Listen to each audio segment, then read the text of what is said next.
Hello guys, welcome to my channel. Today we are going to see how to resolve if the fast startup mode is missing from power option in Windows 11.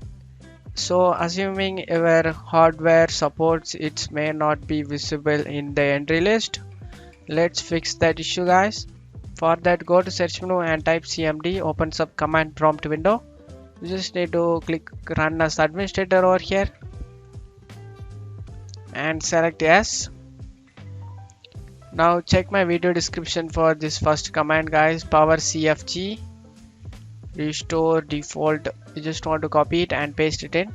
Right click that bar, eject and paste it in. Press enter. After pasting this command, you just need to go to start icon and select restart guys. After restarting, you can able to resolve the problem guys. But if you still having issue, let's move on to the second solution. For that, you just need to copy the second command we just going to add in registry. For that, you just want to copy it, the second command in my video description. Tap the bar, right click, eject and paste it in. Press enter. Hopefully this can able to resolve a problem.